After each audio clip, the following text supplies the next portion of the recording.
China could now afford to dream about a different kind of future. Now, because before it had really become a football, it had been kicked around the world.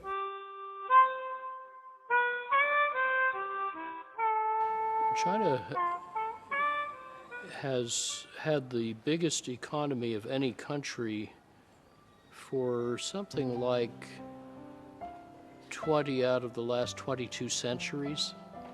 The last two were an anomaly.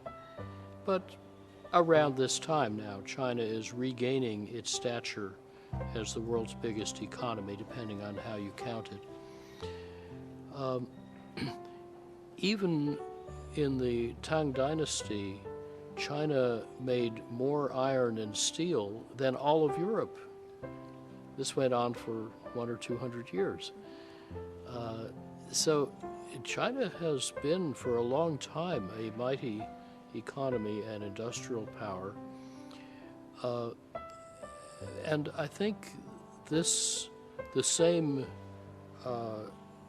hard work and sense of strategy that has made China a great nation and economy is now being focused on very worthy future directions of Chinese development that are inspiring many in other countries. Well, Chinese dream, I think, first of all, Chinese dream, you can interpret Chinese dream in different way. You can, well, in English, Chinese dream is easier, but you can say individual Chinese dream or China as a nation state. If a nation state becomes strong, well, individual will feel safer. Of course, you have a very strong national defense, right? But if individual become rich, so the nation state will have a sound foundation. So I think currently, actually, there, the China actually leadership people actually are moving, in those two directions, accordingly, right? At the state level, also at the individual level. China could now afford to dream about a different kind of future. Now, and so this marks a key break, I think. China now needs to think differently about itself. What sort of society are we trying to build? What are its characteristics? Urbanization, social welfare, levels of prosperity, and so on the one hand. And on the other hand, China could now think for the first time for how long?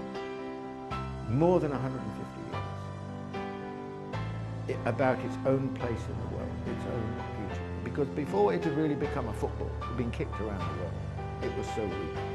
But now it was no longer in that position. China was now transformed. China was strong. China could think about not only what its place should be in the world, but what its role was in the world. Even the beginnings of being a great power. What kind of great power? What is a great power? And all of these things have become possible. And Xi Jinping's notion of China dream is addressing this question.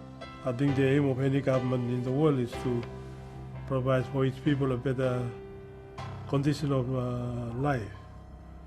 So that's important. So I suppose what the Chinese dream, if it's to live the life of people above poverty line, so people can go have income, children can go to school, better health facilities. I think that's for everyone in the world. What I think is the China dreaming is to keep more good relations with the world. Because if China has good relations in the world, the people have better conditions also.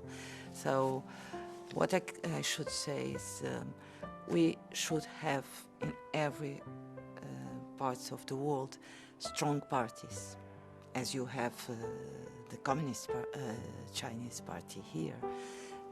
We should have strong parties with dream for their peoples and to have good governance. That's what we need, to have more conditions for the people. They need equal opportunities, good education, good health, good justice, and good social protection.